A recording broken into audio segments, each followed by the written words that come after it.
마침이 되시니라. 아멘. 오늘 본문의 말씀은 사실 이 10장 15절까지 좀 읽으시면은 이해가 되는데, 이제 여러분들이 오늘 말씀을 들으시면서 조금 참고를 하시고, 오늘 이 9장 30절에서부터 이제 10장 15절까지 이제 말씀의 주제가 있는데, 그 주제는 믿음의 의입니다. 믿음의 의. 당시 이방인들과 이제 이방 그리스도인들과 유대 그리스도인들이 서로 이제 분쟁이 갈등이 있었잖아요. 근데 이제 유대 그리스도인들에 관하여서 그들이 아무리 율법을 행하여도 구원에 이르지 못함은 믿음이 없기 때문이다라는 그런 주제로 그러니까 인치심, 하나님이 너가 정말 의롭다 함은 믿음으로부터 행해진다라는 것을 이제 이 9장 30절에서부터 10장 15절까지 지금 이야기를 하고 있는 것입니다. 그래서 바울이 나중에 이 10장 10절을 여러분들이 보시게 되면은 이런 말을 합니다. 사람이 마음에 믿어 의에 이르고 입으로 시인하여 구원에 이르느니라라는 말씀을 통해서도 우리가 볼 수 있는 것이, 이 믿음으로써 의에 이르고 제가 하나님께 구원받았습니다라는 어떤 입으로 시인함으로써 구원에 이른다라는 말이 이런 의를 통한 구원을 이야기하고 있는 것입니다. 그래서 이제 결국 이제 믿음으로 말미암는 의의 결과라는 것이 오늘 본문의 이제 핵심인데, 저는 이제 이 오늘 본문의 말씀을 보면서 이제 믿음이라는 것에 대해서 생각을 해봤습니다. 이제 믿음은 이런 거라고 생각합니다. 이런 것이라고. 믿음은 순종함이다라고 저는 생각을 합니다. 그러니까 누군가 너의 믿음을 어떻게 표현할 수 있냐라고 이렇게 묻는다면은 순종함으로써 그 믿음을 보일 수 있다라고 생각을 합니다. 그래서 순종은 믿음의 외적 표현이다라고도 말씀드릴 수가 있는 거예요. 그래서 우리가 모든 믿음을 가지신 이제 우리 큰나무교회 성도님들이 순종함으로써 그 믿음을 표현할 수가 있다라는 겁니다. 왜냐하면은 성경의 많은 인물들도 마찬가지였지만, 특별히 이제 모세와 여호수아만 봐도, 모세가 뭐 아무것도 없는 그 80세의 모세가 지팡이 하나만 딸랑 들고 가가지고 모세를 불러서 너가 그 지팡이를 가지고 이스라엘을 구원할 자다 한 게 어떻게 그게 말이 됩니까? 그 당시 애굽이 그 중동 지방의 최강이었어요. 최강 애굽이었는데, 그 애굽에게서 이 지팡이 딸랑 하나 가지고 구원을 시킨다고? 말이 안 되잖아요. 아, 예, 알겠습니다 하고 떨기나무에서 들었던 소리를 그냥 무시하고 지나갈 수도 있었을 거잖아요. 그렇죠? 근데 그의 믿음을 그가 어떻게 표현했냐면은 순종으로 표현함으로써 그의 믿음을 우리가 순종함으로 볼 수가 또 있다라는 거예요. 여호수아도 마찬가지로 가나안 정탐을 갔을 때도 마찬가지지만은, 이후에 모세가 죽고 난 이후에 이스라엘의 지도자가 됐을 때 가나안을 이렇게 정복을 해야 되잖아요. 정복을 하는 것도 그 당시 이스라엘은 어떤 민족이냐면은 유목민족, 그리고 가나안은 어떤 민족들이냐면은 정착 민족들. 그러니까 여러분들이 잘 생각을 해보세요. 떠돌이 생활을 하는 어떤 아무것도 없고 먹을 것도 제대로 못 먹는 그런 가난뱅이 같은 그 민족들이 저희처럼 이렇게 잘 먹고 잘 살고 정착해가지고 이 안에 뭐 군사력도 갖추고 있는 그 나라를 어떻게 떠돌이들이 이 나라를 이길 수가 있냐는 말이에요. 그러니까 여러분들이 생각을 해보셨을 때 도무지 이 떠돌이 사람들이 이 정착 민족을 이길 수가 없거든요. 이길 수가 없잖아요. 그렇죠? 얼마나 발전된 나라를 그 떠돌이 아무것도 없는 자들이 무슨 군대가 있고 무슨 먹을 것이 있고 무슨 식량이 있고 뭐가 있다고, 그렇죠? 전투력이 있다고. 이처럼 여호수아도 마찬가지로 어떻게 그의 믿음을 표현할 수 있냐? 가나안을, 그 아무것도 없는 사람 유목 민족들이 가나안을 그 정복하기 위해 시작했다라는 그 순종이 곧 그의 믿음으로 볼 수가 있다라는 거예요. 그래서 이처럼 우리가 믿음은 곧 순종은 곧 믿음의 외적인 표현이다라고 말씀드릴 수가 있는 겁니다. 그래서 이처럼 우리도 이 믿음으로써 말미암는 순종의 자세가 필요하다라는 거예요. 그래서 오늘은 믿음의 순종이라는 제목으로 말씀을 전해드리도록 하겠습니다. 먼저 이제 순종이란 단어의 뜻을 알아보자면은, 순종이라는 단어를 한자어로 풀이하면은 순할 순, 쫓을 종이라고 해서 순수히 따르다라는 의미를 가지고 있다라고 합니다. 헬라어로는 휘파코에라고 해서 순종, 복종이라는 의미를 가지고 있고, 휘파코에는 원래 휘파쿠오라는 단어에서 유래되었다고 해요. 파생되었다고 해요. 이 휘파쿠오라는 이 단어의 뜻은 복종하고 응답하고 대답하고 듣고 또 열다라는 이제 의미를 가졌다고 합니다. 순종의 히브리어로는 뭐가 있냐면 샤마 뭔지 아시죠? 샤마는 듣다. 그러니까 이스라엘 백성들이 이제 하나님께서 이스라엘 백성들에게 너희들은 들어라 하는 것을 샤마해라라고 하거든요. 근데 즉 들어라라는 게 뭐냐면은 순종해라라는 뜻과 또 같다고 합니다. 듣는 것이 곧 순종이다라는 그런 뜻이에요. 자, 이러한 이 단어들을 가지고, 단어들의 뜻을 가지고 순종을 저희들이 정의해 봤을 때, 순종은 이렇게 정의해 볼 수가 있습니다. 듣고 대답하고 행동하는 것이다 라고 생각해 볼 수가 있다라는 거예요. 그래서 오늘은 제가 올바른 순종의 3가지 단계를 말씀드리고 마치도록 하겠습니다. 올바른 순종의 3가지 단계. 첫 번째 단계가 뭐냐면은 아까 말씀드렸다시피 히브리어에서의 샤마, 즉 순종을 하기 위해서는 들어야 한다라는 거예요. 들어야 한다. 그런데 이제 구약에서는 하나님이 직접 말씀을 하시거나 모세와 여호수아에게 또 천사들을 이렇게 보내셔서 직접 음성으로 이렇게 다다닥 말씀을 하셨단 말이에요. 근데 지금은 어떻게 우리가 그 하나님의 음성을 들을 수 있을까요? 어떻게 들을 수 있을까? 그 음성은 환경으로서 들을 수가 있다라는 거예요. 환경. 여러분들에게 주어진 그 환경이 뭐냐면은 음성인 거예요. 음성. 잠언 1장과 잠언 8장에서도 마찬가지로 어떤 말씀이 있냐면은 지혜가 너를 부르지 않느냐? 내 사거리, 내 거리에서 높은 산에서 사람이 많은 광장에서 너희들이 문지방을 넘을 때마다 그때마다 다 지혜가 너를 부른다라고 하는데 그 말씀의 뜻이 무엇이냐면은 지혜가 곧 말씀이잖아요. 그렇죠? 그러니까 하나님의 말씀을 가진 사람들은 높은 곳에 올라가든 낮은 곳에 내려가든 내 거리에 서 있든 사람들이 많은 곳에 어디에든 있든 또 그리고 문지방을 넘든 교회 문지방을 넘든 뭐 차 문을 타든 여러분들이 뭐 화장실 문을 넘든 방 안에서 집 안에서 방문을 왔다 갔다 하든 모든 그냥 여러분들의 삶 가운데에 말씀이 계속 여러분들을 부르고 있다라는 거예요. 부르고 있다. 이게 무슨 말이냐면은 모든 여러분들이 겪고 있는 그 환경 가운데 동진아, 바울아, 민정아 하면서 말씀이 부르고 있다라는 거예요. 그러니까 즉 하나님의 음성은 우리가 어떻게 들을 수 있냐면은 우리들에게 지금 주어진 이 환경을 통해서 걱정거리가 있을 때 어떡하지 해서 문지방을 넘을 때마다 어떡하지가 아니라 넘을 때마다 하나님 이런 뜻으로 이런 말씀으로 나를 회복시키려고 하시는 거구나.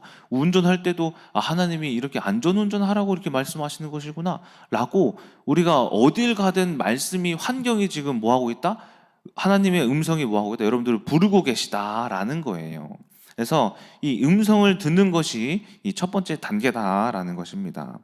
그래서 하나님은 환경으로서 저희들에게 말씀을 하시지만은 우리가 그 음성을 어떻게 들을 수 있느냐? 말씀이 거할 때에 지혜가 있을 때에 말씀이라는 지혜가 있을 때에 그 음성을 우리가 들을 수 있다라는 거예요. 그래서 하나님을 모르는 세상 사람들은 어떻습니까? 말씀이 없으니까 환경 그 문제를 그대로 받아들이고 막 다 죽어가잖아요. 근데 하나님의 말씀을 아시는 여러분들은 이 문제가 오더라도 말씀이 있으니까는 나 이런 뜻으로 하나님이 이 환경에 문제를 주시는 것이구나. 내게 주어진 환경이 그 하나님의 말씀이었구나라는 것을 깨달을 수 있잖아요. 그래서 이처럼 말씀이 있는 자만이 하나님의 또 음성을 들을 수 있다라는 거예요. 예를 들어서 이제 제가 이제 지금 목사 안수까지 이렇게 받았잖아요. 근데 이 안수를 받기까지 첫 시작이 뭐가 있었냐면은 그 음성이 있었다라는 거예요. 환경의 음성. 제가 신학교를 21살에 갔거든요. 그런데 그 이전에 대학교를 2번을 더 갔었어요. 어디였냐면은 북경사범대학교, 중국에, 그리고 서울 상도동에 있는 이제 프레이즈 예술신학대학교, 이 2개를 갔었단 말이에요. 이 2개를 갔었는데 이 둘 다 어쨌거나 중국도 유학에 실패했고 프레이즈 예술신학교도 그 당시 부도가 나가지고 학교가 어려워서 이제 교수님들을 못 뵀어요. 그래서 자퇴해서 나왔고, 근데 그 가운데 내가 어떻게 해야 될까라고 막 이렇게 고민하고 있는 당시 목사님께서 부동산을 좀 공부했으면 좋겠다 말씀하셔서 공부를 막 하고 있는데, 이제 하면서 6개월인가 하면서 이제 대학교를 넣었죠. 5군데를 넣었습니다. 이게 강원도 엄청 이상한 데 넣었어요. 강원도 저기 뭐 전라도 뭐 이런 데 있잖아요.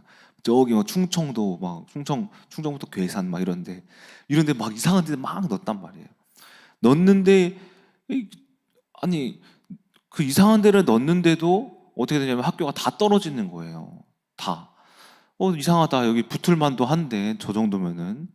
그런데 이제 그 입학 지원서를 썼을 때 그 5군데를 넣기도 했지만은 목사님이 이제 말씀하시기를 신학교를 한 군데 넣어봐라. 그 당시 이동주 목사님이 침례신학대학교를 다니고 있었거든요.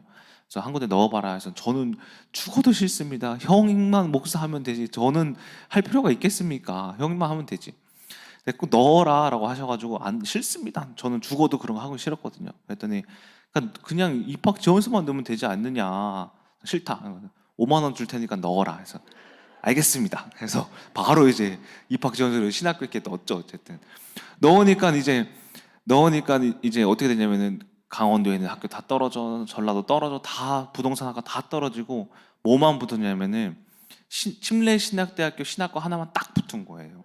근데 이게 제가 봤을 때는 뭡니까 이게? 그 환경이 어떻습니까? 하나님이 부르신 거라는 거예요. 하나님이 부르신 것이다. 그래서 제가 5일 금식하고 5일 철회 같이 하면서 그때 이제 기도하면서 심리신학대학교 입학을 했어요. 그러니까 무슨 말을 하고자 하는 것이냐면은 여러분들에게 지금 주어진 모든 아픔, 환경, 문제, 제가 제일 가기 싫었던 그 신학대학교에 가야 되는 그 환경, 그것이 바로 뭐였다? 하나님의 음성이었다라는 거예요. 그때 들어왔던 게 지금까지 온 거예요. 제가 그때 들어왔던 게 침례신학대학교 입학했던 게 이처럼 하나님의 음성은 여러분들이 환경으로서 말씀하시니 그 환경에 주어진 환경에 우리가 순종하는 것이 따라가는 것이 곧 하나님의 음성을 듣는 것이다 라는 것입니다. 그래서 우리가 내가 내 생각엔 우리가 내 눈으로 보기엔 틀렸다라고 생각하지 말고 여기서 이걸 통해서 하나님이 무엇을 말씀하시는 것일까를 찾는 여러분들이 되셔야 한다라는 것입니다. 두 번째는 무엇이냐면은 두 번째 단계 순종의 두 번째 단계는 대답해라라는 거예요. 대답해라. 이제 누군가 이제 저희 사모님이 저에게 뭐 심부름 시킬 때 이바울 뭐 음식 쓰레기 버려라 하면 제가 아무 말 안 하고 버립니까? 네 하고 버리죠. 네. 싫어요 하고도 버리기도 하지만 네 하고 버립니다. 여러분들이 하나님의 음성을 들었으면은 네 할 줄 아는 사람이 되셔야 한다라는 거예요. 그것을 네 할 줄 아는 사람이 어떤 자냐? 바로 영적 행위가 대답이다라는 영적 행위. 하나님이 부르셨으면은 알겠습니다. 네 말로만 하지 말고 이제 뭐 하셔야 되냐면은 부르신 것을 알았더라면은 영적 행위가 필요하다. 영적 행위. 여호수아 1장에서부터 이제 3장까지가 어떤 말씀이냐면 여호수아가 가나안을 정복하기 위해서 이 요단강 건너편에 있는 가나안을 정복하기 위해서 요단강을 건너기 준비하는 내용이 1장, 2장, 3장이에요. 그래서 3장 이제 후반부에서 이제 건너가긴 하는데 여기서 여호수아가 3장에서 시딤에 머뭅니다. 요단강을 건너가기 전에 시딤이라는 동네에 머물러요. 머무르는데 성경에 그가 거기에 사흘 동안 머물렀으니라는 말씀이 있어요. 그리고 나서 여호수아가 그 사흘 이후에 바로 어떤 말씀을 하냐면은 여호와께서 말씀하시기를 하면서 시작이 됩니다. 3장 9절에 이게 무슨 말이냐면 여호수아가 시딤에 머무르면서 가나안을 정복하기 이전에 3일 동안 뭘 했을까요? 뭘 했다고 볼 수 있을까요? 영적 행위를 했다, 기도를 했다, 하나님과 교통을 했다라고 볼 수가 있다라는 거예요. 왜? 그가 바로 여호와께서 말씀하시기를이라고 했잖아요. 그렇죠? 비록 성경에는 3일 동안 뭘 했는지 기록이 되어 있지는 않지만은 그 다음 구절을 통해서 여호수아가 무슨 행위를 했었는지 우리가 추측해 볼 수가 있죠. 하나님의 음성을 그냥 길 가다가 푹 듣는 게 아니라 3일 동안 가나안을 건너라 라는 것에 그 말에 환경의 음성을 듣고, 그리고 여호수아는 3일 동안 시딤에서 영적 행위를 통해서 네 대답을 하고, 그리고 요단강을 건넜다라는 거예요. 그러므로써 여호수아가 요단강을 요단강도 마찬가지로 홍해와 같이 좀 큰 강이거든요. 홍해처럼은 아니지만은 그 큰 강을 건너기 위해서 그 영적 행위를 했음을 우리가 볼 수가 있는데, 이것이 여호수아의 대답이었다라는 거예요. 이처럼 우리가 이 여호수아가 가나안을 정복하기 이전에 영적 행위를 통해서 하나님께 대답을 했듯이, 우리도 이 하나님의 음성을 들었으면은 영적 행위를 통해서 순종할 준비를 해야 한다라는 거예요. 그것이 대답하는 거, 그것이 영적 행위다라고 이야기를 할 수가 있습니다. 그래서 여호수아가 하나님의 음성을, 어떤 음성을 들었냐면은 여호수아서에서 언약궤를 앞세워 건너라라는 음성을 들었어요. 언약궤를 앞세워 건너라. 영적 행위가 왜 중요하냐면은 언약궤를 앞세우는 행위이기 때문이다라는 거예요. 언약궤 안에 뭐가 들어있죠? 세 가지가 들어있잖아요. 십계명과 만나와 아론의 쌍난 지팡이. 이 세 가지는 의미가 있어요. 여호수아가 왜 언약궤를 앞세우도록 명령을 받았을까? 언약궤의 그 세 가지의 의미가 뭡니까?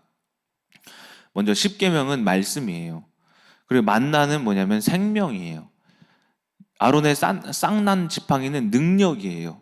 그러니까는 여호수아가 가나안을 정복하기 전에 하나님께 맡긴 거예요. 하나님, 제가 가야 할 길을, 여러분들도 마찬가지로 우리가 가야 할 길을 제가 앞장서서 제 발로 먼저 가는 게 아니라 하나님이 먼저 가심으로써 제가 가야 할 길 그 앞에, 순종해야 할 그 길 앞에 하나님의 말씀이 있길 원하고 생명이 있길 원하고 능력이 있길 원합니다 라고 하나님을 통해서 먼저 그 앞길을 여는 그 행위가 그 대답하는 행위이기 때문에 우리가 영적 행위가 필요하다라는 것입니다. 그래서 우리가 이제 순종하기 위하여서 이제 하나님의 음성을 들었으면은 어떻게 해야 한다? 영적 행위를 통해서 그 일이 하나님의 일이 되게 만들어야 한다. 그것이 바로 영적 행위다라는 것입니다. 자, 세 번째는 이제 순종을 하는 겁니다. 이제 행동해라라는 거, 행동해라. 마지막 단계, 행동하는 겁니다. 우리가 어떤 행동을 해야 하는가? 우리가 육신적으로 보이는 것으로 막 청소도 하고 뭐도 하고 하는 행위도 있겠지만은 가장 중요한 순종은 영적인 순종입니다. 영적인 순종. 우리가 행동하기에 앞서 생각과 마음이 먼저 순종되어져야 한다는 거예요. 행동을 하는데 막 쌍욕을 하면서 막 불평, 불만, 짜증나면서 내가 이걸 왜 해야 하는 거야? 이게 어떻게 순종이라고 볼 수가 있겠냐고요. 그렇죠? 제가 예전에 우리 사모님이 이제 음식 쓰레기를 이렇게 자주 이제 버리라고 말씀을 하셨는데, 제가 어렸을 때 청소년기에 음식 쓰레기가 이제 바깥에 있잖아요. 세종 아파트에 살았을 때 바깥에 있단 말이에요. 그래서 버려라 하는데 제가 몇 번은 네 했는데 자꾸 저만 시키는 것 같은 거예요. 그래서 싫어요 이렇게 했어요. 그런데 싫어요 하고 나서 이제 벌었을까요, 안 벌었을까요? 싫어요 했는데도 어쨌든 막 등짝을 맞으면서 벌었단 말이에요. 근데 어쨌든 했잖아요. 했는데 뭐 한 거예요? 돌아와서도 맞았단 말이에요.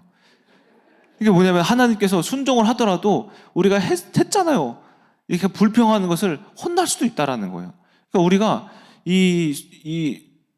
우리가 육적인 행동을 하기 이전에 생각과 마음이 먼저 올바르게 되어서 네 알겠습니다 하고 왔을 때 칭찬받는 것이지, 싫어요 하면서 억지로 끌려가가지고 순종하고 오면은 그게 무슨 축복이냐고요. 오히려 하나님께 죄가 된다라는 거예요. 그래서 우리가 먼저 생각과 마음이 거룩하게 바뀌고 난 이후에 우리가 순종을 행해야 하는데, 행동으로 나와야 하는데, 그래서 가장 먼저 필요한 것이 생각과 마음의 순종이 먼저 필요하다라는 거예요. 그래서 이 영적인 순종에는 두 가지가 있어요. 이 영적인 순종에는 첫 번째가 먼저 죄를 끊는 거, 두 번째가 해석하는 거예요. 이 먼저 죄를 끊는다라는 것에 대해서 말씀드리자면은 독일의 신학자 루돌프 오트라는 이제 신학자가 죄를 끊는다라는 것에 대해서 이렇게 얘기를 합니다. 죄를 끊는다라는 것은 육신의 가려운 곳을 긁지 않는 것이다라고 해요. 우리가 육신의 어떤 정욕으로 막 가려. 예를 들어서 이런 게 있죠.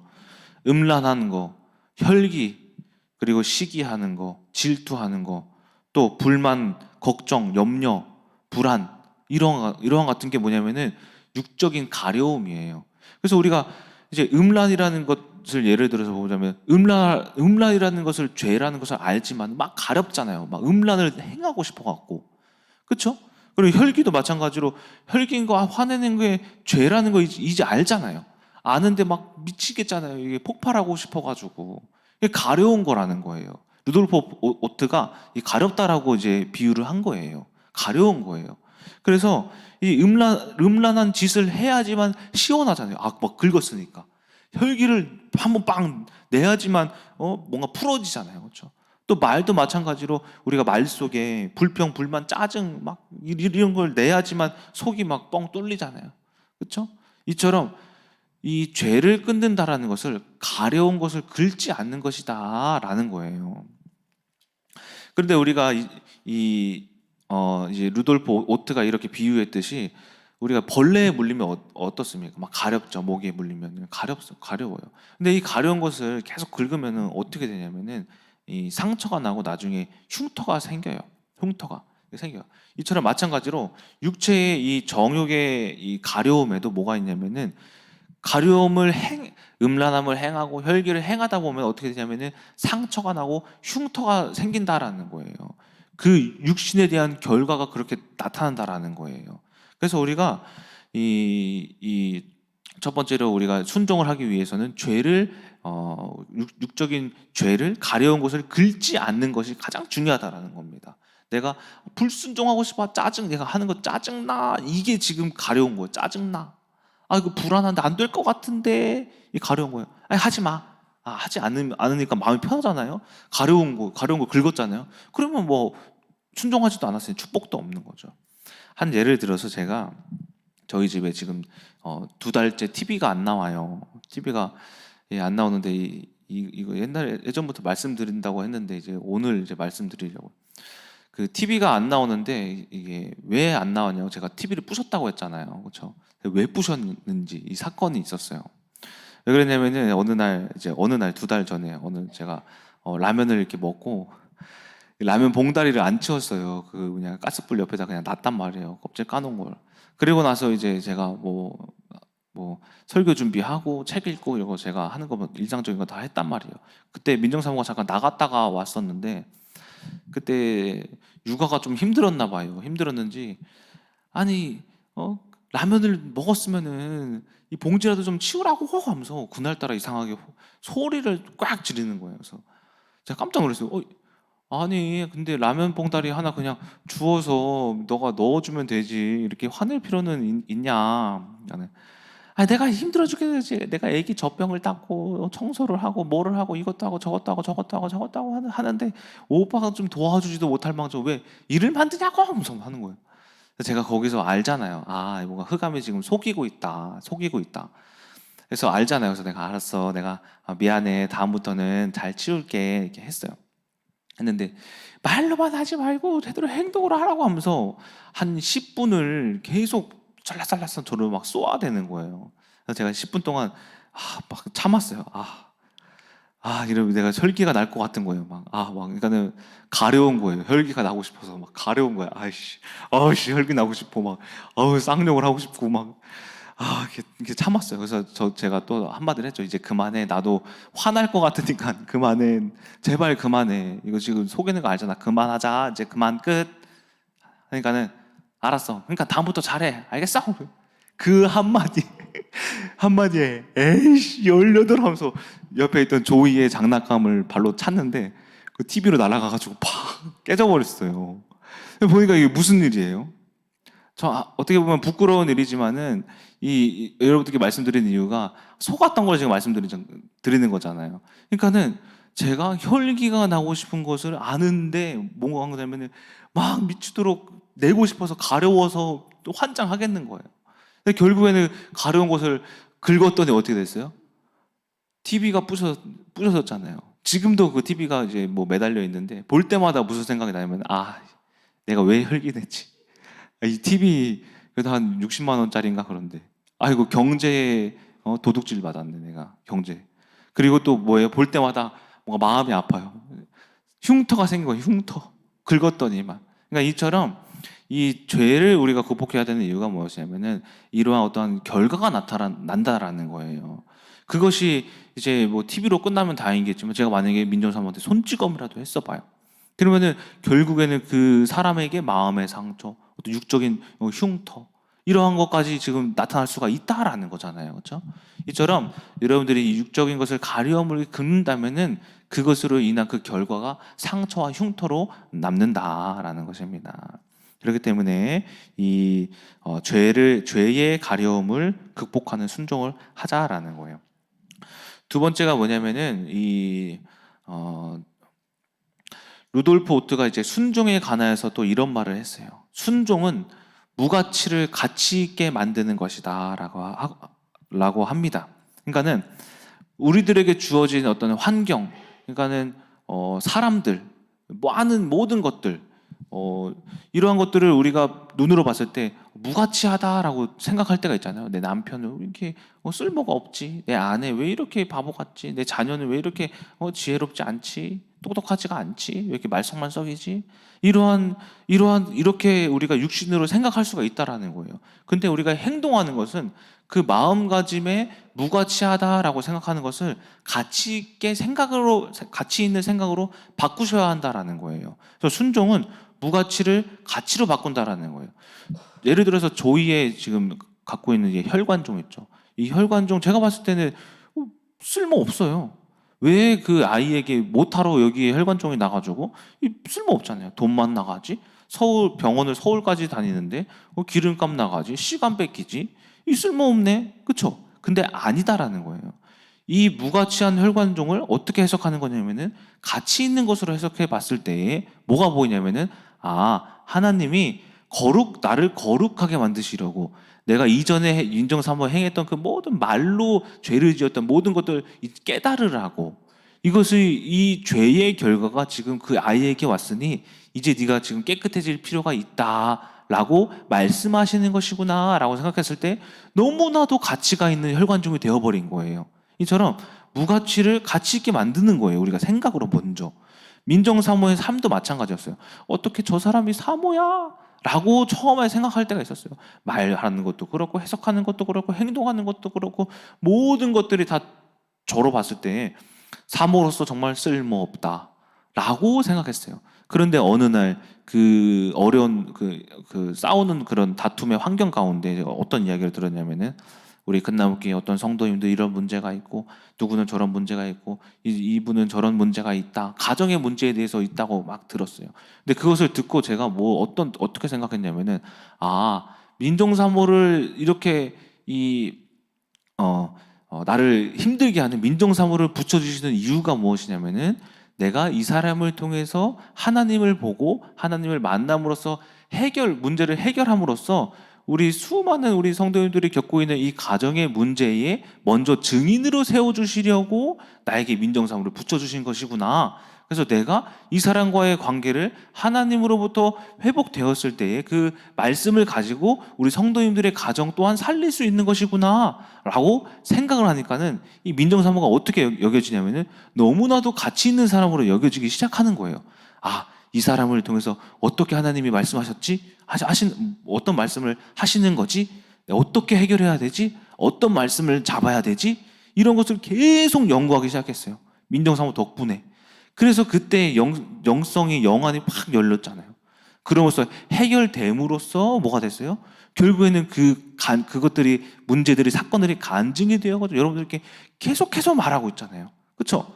이처럼 여러분들이 무가치하다고 생각하는 것이 절대 무가치한 것이 아니라 그를 통하여서 하나님이 무엇을 원하시는가, 어떻게 가치 있게 그 사람을 만드는가, 여러분들의 삶을 어떻게 가치 있게 회복시키는가를 무가치를 통해서 가치를 찾는 것이 바로 이제 두 번째 방법이다라는 것입니다. 자, 이처럼 이 순종이라는 것은 내게 주어진 환경, 또 질병도 같이 있게, 문제도 같이 있게, 사람도 같이 있게, 남편도 아내도 자녀도 모든 것을 내 육신으로 봤을 때 무가치하지만 가치 있도록 생각하고 해석하는 것이 이 순종의 첫 번째 단계이다라는 것입니다. 자, 마치 예수님께서 공생에 이 땅에 내려오셔서 어딜 찾아가셨어요? 바리새인, 로마 위대한 군인, 그 당시 바리새인들도 이제 로마군의 인정을 받아서 권력과 지위가 높았죠. 그들을 찾아간 게 아니라 갈릴리 그리고 가버나움이라는 그 병든 도시, 쫓겨난 사람들의 도시, 또 혼혈 민족의 도시, 그곳에 찾아가셔서 뭐 하셨어요?